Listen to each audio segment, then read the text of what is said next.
O Evangelho convida o homem a seguir a Cristo voluntariamente, mas também o convida a, durante a sua vida cristã, estar imitando aquele que o salvou.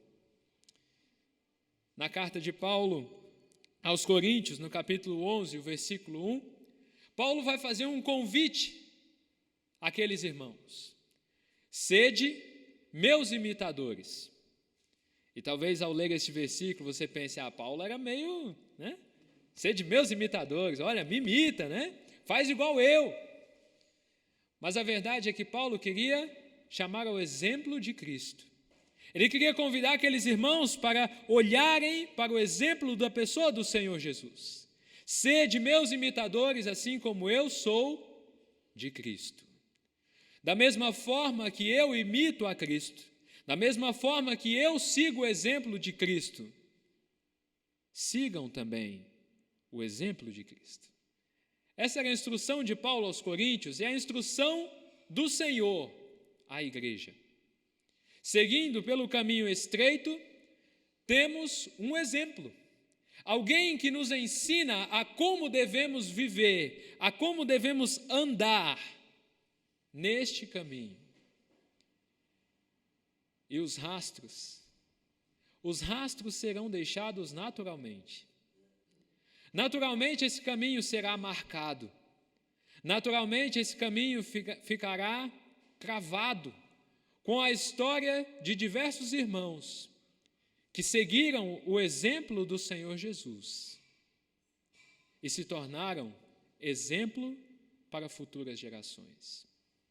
Então, nesta noite, eu quero ver com os irmãos algumas características do Senhor Jesus que nos ensinam a como andar por este caminho e como podemos deixar rastros para a igreja. Vamos ver, então, primeiramente, uma característica do Senhor Jesus que nos ensina a obediência. A obediência do Senhor Jesus. Eu estou olhando para trás só para ver se está no slide certo, tá, gente? A obediência do Senhor Jesus.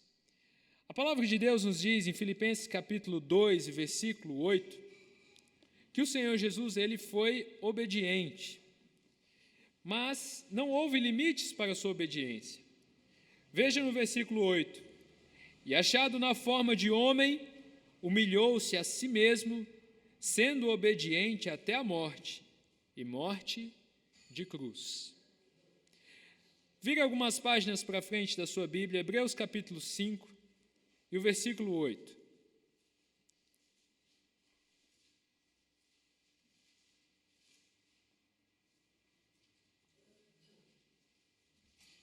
Hebreus capítulo 5, versículo 8 vai dizer: ainda que era filho, aprendeu a obediência por aquilo que padeceu, e sendo ele consumado, veio a ser a causa da eterna salvação para todos que lhe obedecem. Veja, Jesus Cristo, mesmo sendo Deus, mesmo sendo o Filho eterno de Deus, aprendeu a obediência. E Filipenses, a carta de Paulo aos Filipenses ainda nos diz que ele foi obediente, e obediente até a morte, e morte de cruz. Acredito que a obediência do Senhor Jesus seja um patamar que nós jamais vamos conseguir alcançar enquanto vida aqui nesta terra. Mas deve ser o nosso objetivo, deve ser o exemplo a que nós seguimos. A obediência do Senhor Jesus, ela deve ser exemplo para nós. O salmista, no Salmo de número 119, ele também quer se dedicar à obediência ao Senhor. Mas ele quer se dedicar principalmente à obediência da palavra do Senhor, quando ele diz no versículo 33, ensina-me, ó Senhor, o caminho dos teus estatutos, e guardá-lo-ei até o fim. Dá-me entendimento, e guardarei a tua lei, e observá-la-ei de todo o meu coração. Faze-me andar na vereda dos teus mandamentos, porque nela tenho prazer. O cristão, ele precisa praticar a obediência a palavra de Deus em primeiro lugar. Devemos ser obedientes, e a nossa obediência ela deve ser, primeiramente, a palavra de Deus. E veja, não existem limites para essa obediência. Não existe um ponto da sua vida onde você vai dizer, olha, obedeci até aqui a palavra de Deus, agora estou quite, acabei, posso me aposentar. Não existe isso. O Senhor Jesus, ele foi obediente até a morte. O Pai, o próprio Deus, dando testemunho do Filho, disse, este é meu Filho amado, em quem tenho todo o meu prazer, em quem eu me comprazo. Não existia nada em que o Senhor Jesus fosse reprovado diante de Deus, pois em tudo ele obedeceu e satisfez a vontade do Pai. E o salmista, no mesmo intento, ele diz, ensina-me, Senhor, o caminho dos teus estatutos e guardá-lo-ei até amanhã. Até depois de amanhã, não, até o fim, Senhor. Até o fim estarei guardando os teus mandamentos. Muitas vezes nós participamos de eventos da igreja e aquilo nos anima, né? Temos algumas reuniões, às vezes uma semana de reuniões, como temos lá no Beatriz em janeiro, e aquilo nos dá um gás espiritual, né? Nós passamos aqueles dias eufóricos e com muita vontade de obedecer ao Senhor e fazer aquilo que Ele manda. Mas chega a outra semana, 2, e parece que nós vamos esvaziando, né? Vamos ficando mais fraquinhos e a nossa obediência vai indo junto. Mas o cristão ele é chamado a ser constante. O cristão é chamado a ser fiel. O cristão é chamado a ser obediente durante toda a sua caminhada. Não existe momento para abandonar a obediência. Mas devemos ser obedientes à palavra de Deus em tudo que ela nos pede. Veja que o salmista, ele está disposto a guardar a palavra de Deus até o fim. E ele diz no versículo 34, e observá-la-ei de todo o meu coração. Com toda a minha dedicação, com todo o meu afinco, com todas as minhas forças, estarei guardando aquilo que a palavra de Deus manda. Queridos, muitas vezes nos falta motivação. Estamos desanimados para seguir aquilo que a Bíblia nos manda. Começamos a tentar interpretar este mundo e pensar como eles, a nos conformarmos com este século e nos esquecemos daquilo que são as ordenanças da palavra de Deus. Abandonamos a obediência, porque não estamos dispostos a seguir de todo o coração aquilo que o Senhor nos manda fazer. E o salmista conclui esse pensamento dizendo, faze-me andar na vereda dos teus mandamentos, porque nela tenho prazer. Nela tenho prazer. Eu não sei se vocês já viram alguma criança fazendo birra para obedecer o pai. Mas quando uma criança não está nada contente em obedecer aquilo que seu pai mandou, ela começa a bater o pé, ela esperneia, mas mesmo assim ela tem que obedecer o pai, não é mesmo? E ela acaba obedecendo, não quer, mas obedece. O salmista não quer seguir esse tipo de obediência. Ele não quer obedecer ao Senhor com raiva ou ressentido. Ele não quer obedecer ao Senhor de qualquer forma. Mas ele quer obedecer ao Senhor com um coração alegre, contente e sentindo prazer por ser obediente àquilo que a palavra de Deus ordenou. Poucos na igreja hoje estão realmente dispostos e contentes a seguir aquilo que a palavra de Deus manda. E começa daí um problema ainda mais sério, porque deixam de seguir aquilo que a palavra de Deus manda. E em sequência, deixam de obedecer à liderança da igreja. Em Romanos capítulo 13, Paulo vai comentar sobre como devemos tratar aqueles que são colocados em posição de autoridade. No versículo 1, ele vai dizer toda alma esteja sujeita às autoridades superiores, porque não há autoridade que não venha de Deus, e as autoridades que há foram ordenadas por Deus. Por isso, quem resiste à autoridade, resiste à ordenação de Deus, e os que resistem trarão sobre si mesmos a condenação. Porque os magistrados não são terror para as boas obras, mas para as más. Queres tu, pois, não temer a autoridade? Faze o bem e terás louvor dela. Faze o bem e terás louvor dela. Quantos jovens irmãos e irmãs nós já vimos ao longo da vida cristã que se revoltaram contra a liderança da igreja, que foram contra aqueles que foram escolhidos por Deus para estarem à frente daquele trabalho. Causaram tantos problemas a uma igreja local, divisões, contendas, e mancharam o caminho da fé com desobediência.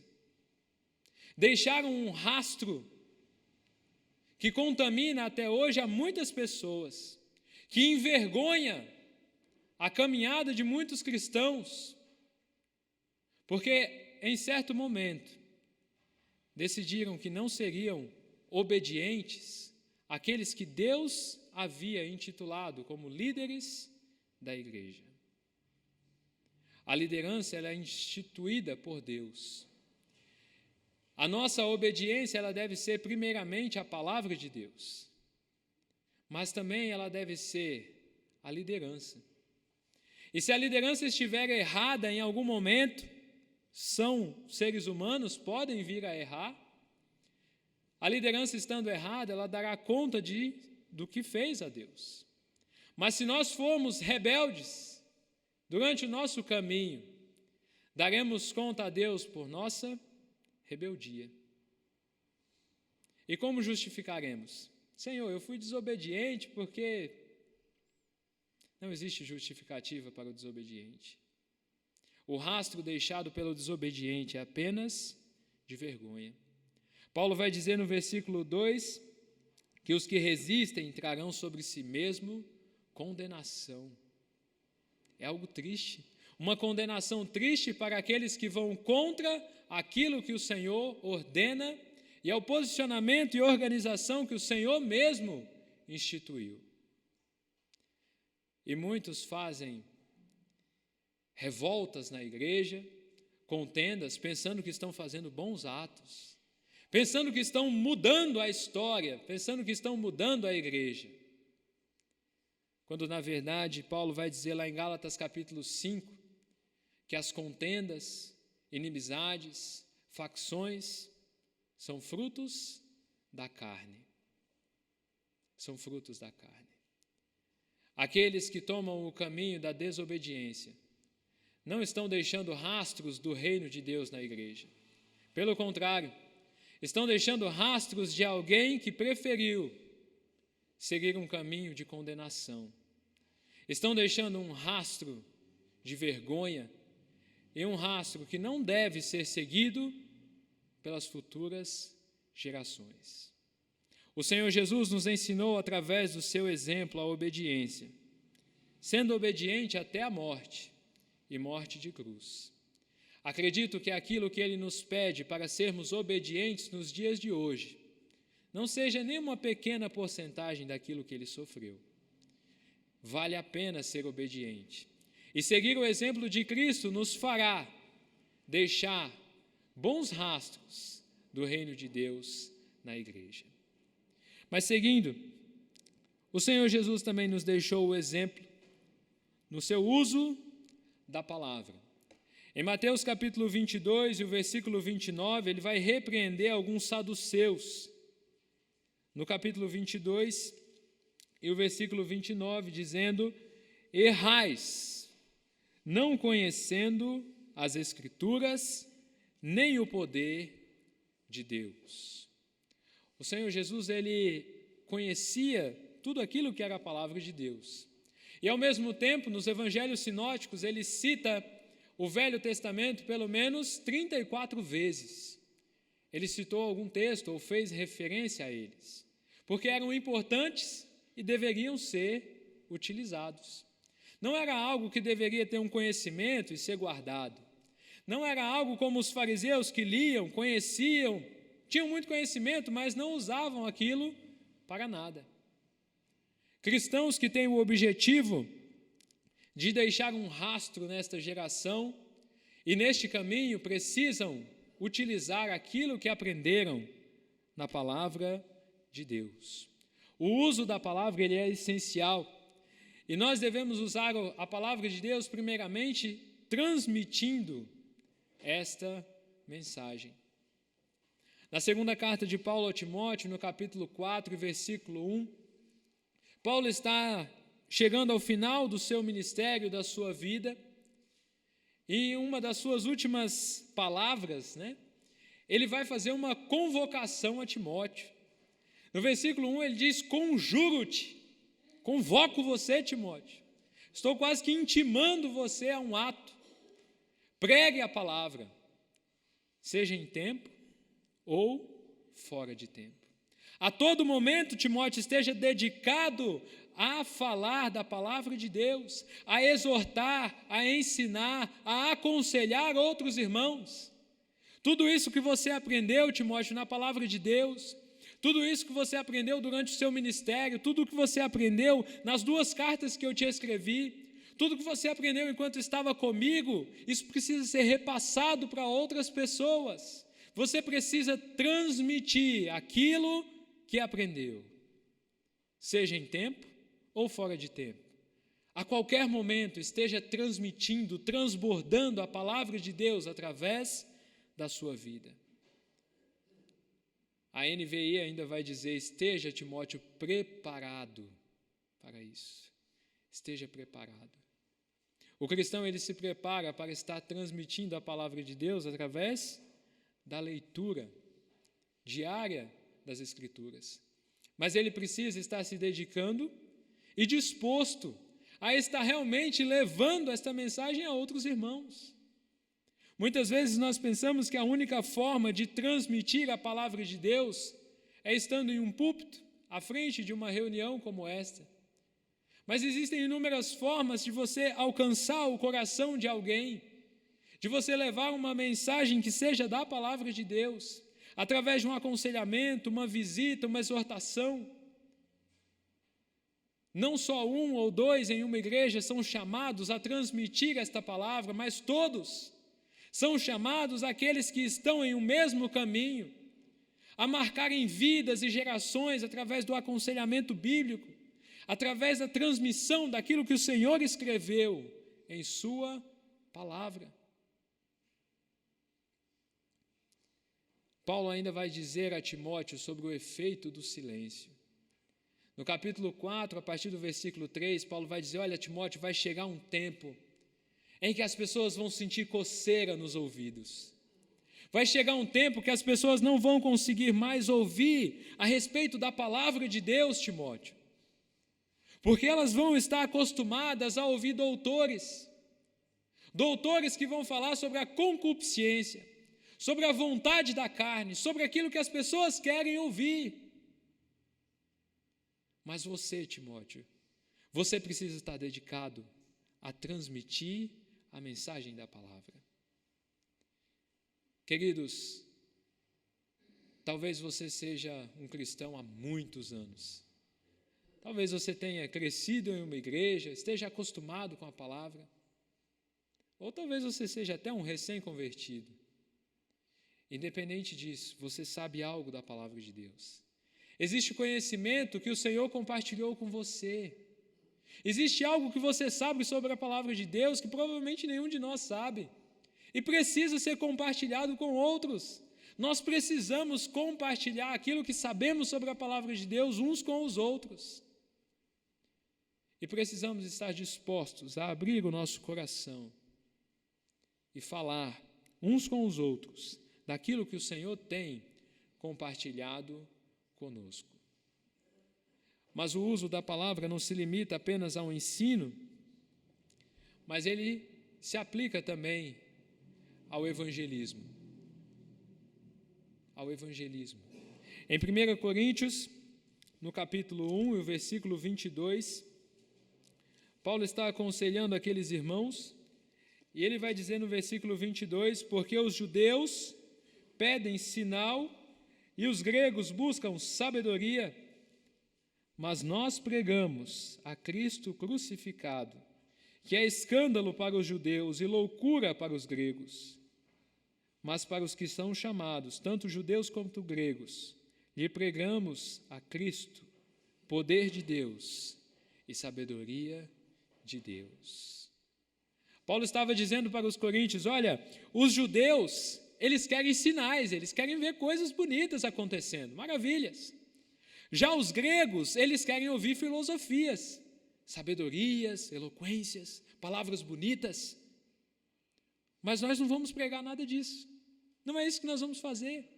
Porque nós não estamos aqui para agradar aquilo que as pessoas querem ouvir, ou falar aquilo que as pessoas querem ouvir, mas nós estamos para pregar a Cristo, e Cristo crucificado.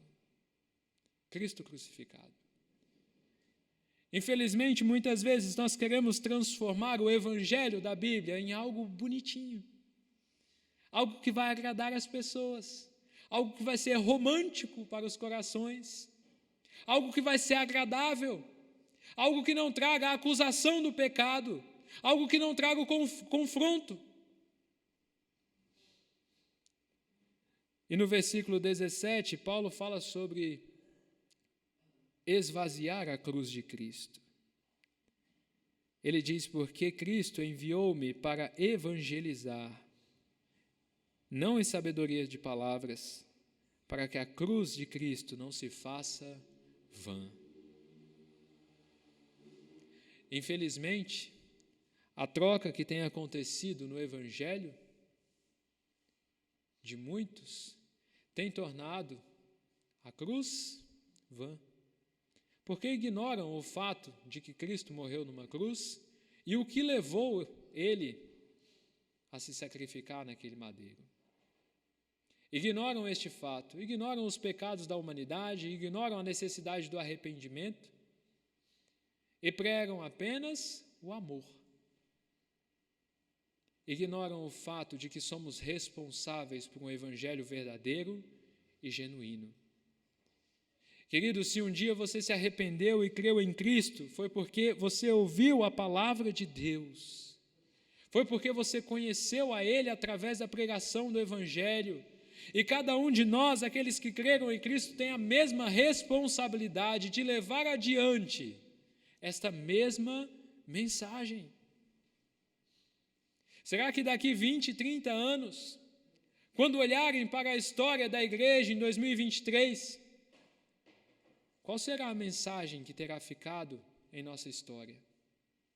Quando as futuras gerações olharem, vamos ver como era o evangelho lá no Jardim Mira, está aqui. Será que é um evangelho que prega verdadeiramente a cruz de Cristo?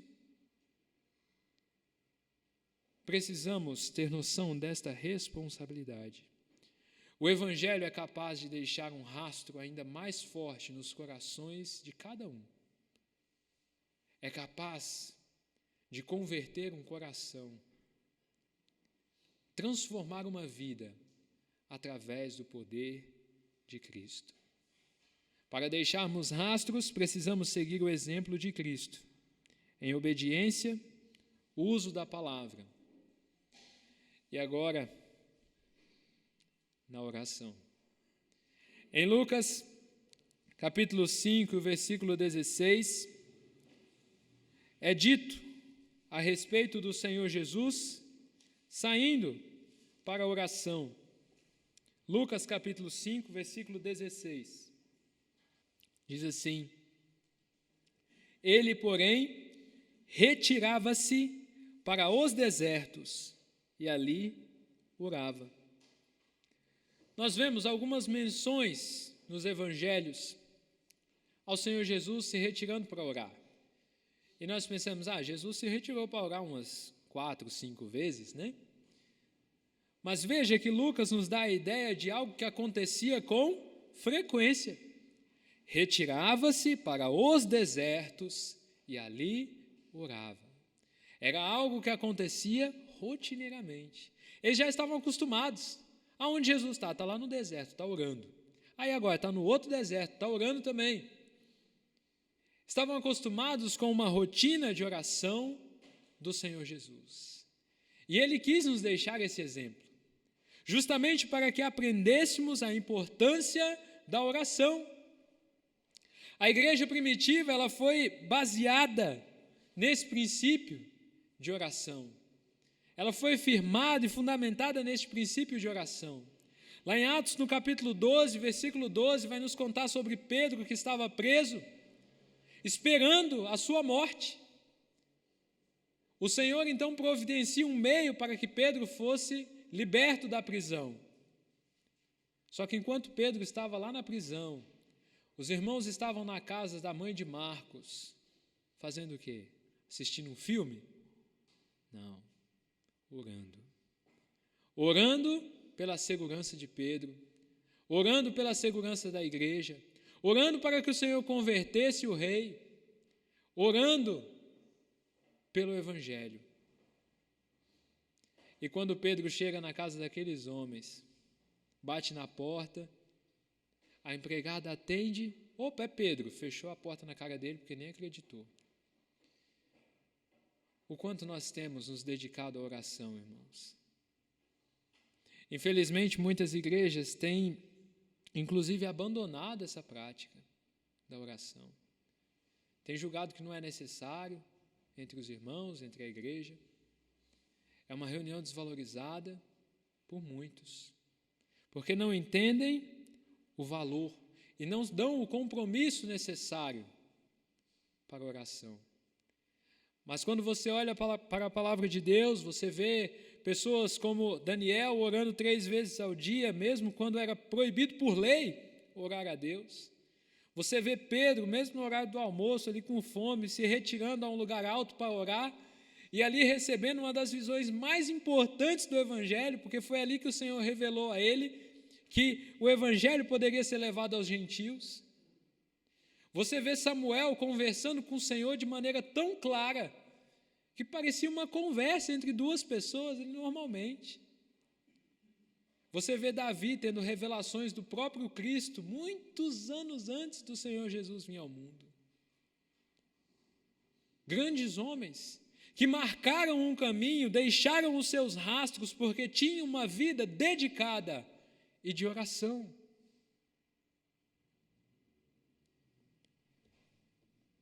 Há mais ou menos 90 anos atrás, eu não estava lá, tá bom? Há mais ou menos 90 anos atrás, nos Estados Unidos, uma professora chegou na classe toda animada, para uma classe de adolescentes, e disse: olha, nós ganhamos uma viagem para a Inglaterra, de barco, de navio, né? Vamos de navio para a Inglaterra. Aquela molecada ficou toda animada, né? Vamos para a Inglaterra, vamos conhecer outro lado do mundo, né? Vamos lá.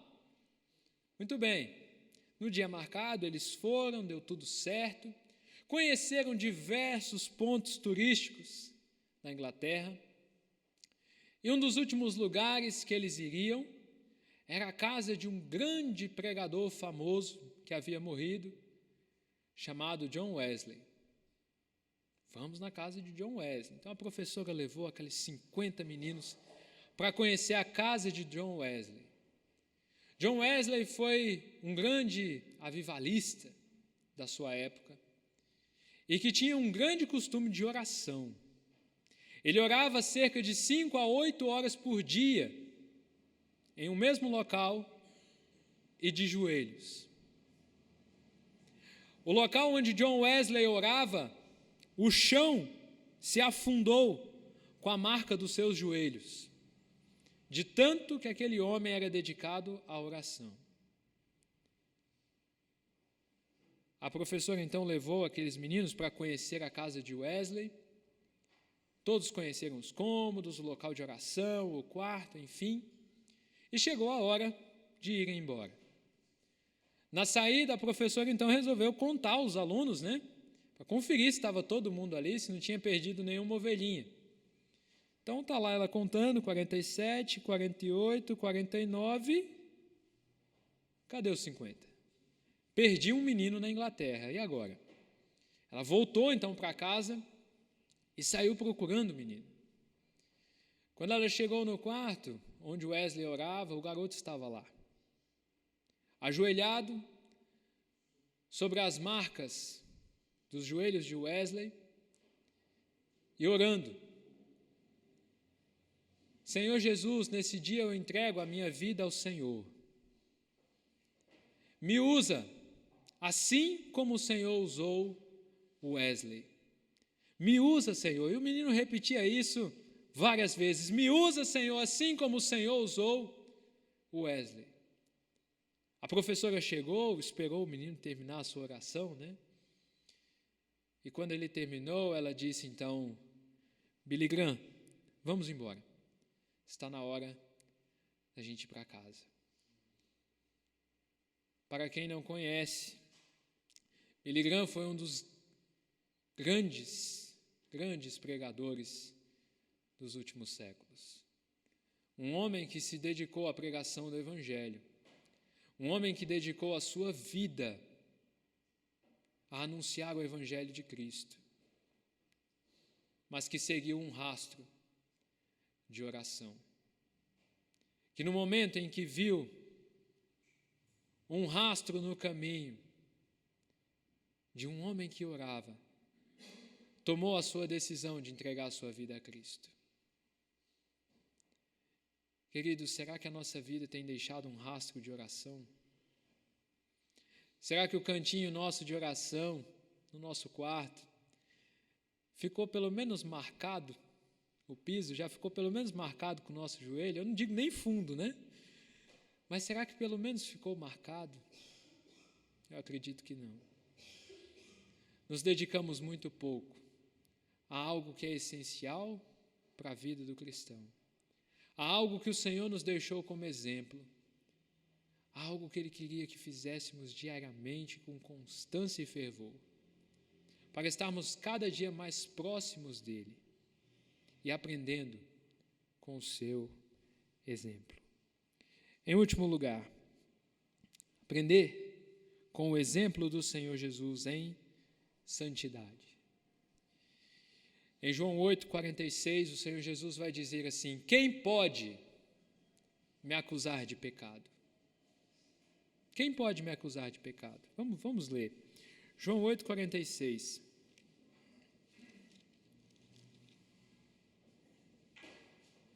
Quem entre vós me convence de pecado? E se vos digo a verdade, por que não me credes?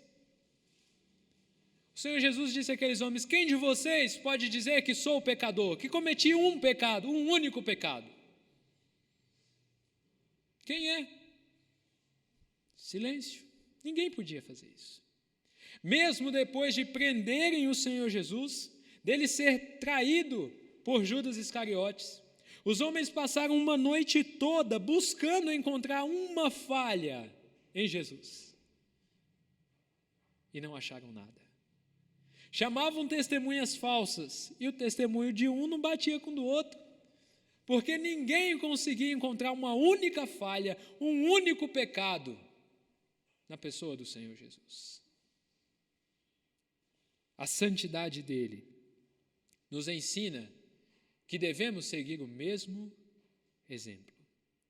Mas em que isso marca uma igreja? Em que isso influencia uma igreja? Qual é o rastro deixado por alguém que busca a santidade? Em primeiro lugar, precisamos pensar na responsabilidade. Agora foi. Precisamos pensar na responsabilidade. Em 1 Coríntios, nós não vamos ler por conta do nosso tempo. Em 1 Coríntios 11, a partir do 28, Paulo está ensinando aqueles irmãos sobre a ceia do Senhor. E no versículo 28 ele diz: olha, cada um examine-se a si mesmo. Perceba dentro de si se há algo errado, olhe para dentro do seu coração, veja se você não está em pecado, né? Ele continua dando algumas instruções a respeito da ceia, mas aí, nos versículos 29 e 30, ele vai dizer, olha, por conta disso, porque muitos entre vocês não se examinam diariamente, tem muitos entre vocês que estão doentes, e não poucos os que dormem. Existe uma responsabilidade coletiva na igreja. Quando um está doente ou enfermo de pecado, não é apenas aquele que está no pecado que sofre. Não é apenas aquele que abandonou a santidade que está sofrendo. Mas toda a igreja sofre junto. Paulo também, na carta aos Coríntios, ele vai comparar a igreja com um corpo. E estando um membro doente do nosso corpo, não é só aquele membro que está doente, mas todo o corpo está juntamente doente. Se você sente uma dor de dente, parece que seu corpo todo está doendo, você por completo está desanimado, você não consegue fazer nada porque você está com uma dor de dente muito forte. E quando tem um membro na igreja que está em pecado, que abandonou a santidade, toda a igreja está doente junta, sofrendo e padecendo porque aquele irmão abandonou a santidade. Porque aquele irmão se desviou do caminho que deveria seguir. A palavra de Deus nos conta do exemplo de Acã. O povo estava começando a conquistar a terra prometida com o comando de Josué. Eles invadem então a cidade e o Senhor fala, olha, destruam tudo e queimem tudo. Aí Acã vê uma túnica bonita, um pouquinho de ouro, e ele fala assim, vamos destruir tudinho, mas isso aqui eu vou pegar para mim. Abandonou. Não seguiu a instrução do Senhor. Resolveu pecar por pouca coisa. E por conta do pecado de Acã, quase 40 homens de Israel morreram em uma batalha que deveria ser fácil deles ganharem. E não só isso, toda a família de Acã morreu junto com ele. Todos morreram juntos por causa do pecado daquele homem. Queridos, somos aqueles que creram em Cristo, entregaram sua vida a Ele, confiaram no Senhor como único e suficiente Salvador, são salvos. Salvação não se perde. Mas não pense que por não perder a salvação, os seus pecados eles não têm consequências. Deus corrige aos filhos a quem Ele ama. Existe correção para o pecado. Existe punição para um pecado. Se pecamos, se somos filhos de Deus, não vamos ser condenados à eternidade no lago de fogo. Mas tenha responsabilidade. Saiba que durante a sua caminhada cristã, você é responsável. E existe uma responsabilidade ainda coletiva. Se você está em pecado, você pode estar prejudicando toda uma igreja. O rastro que você pode estar deixando nesta igreja é um rastro de contaminação.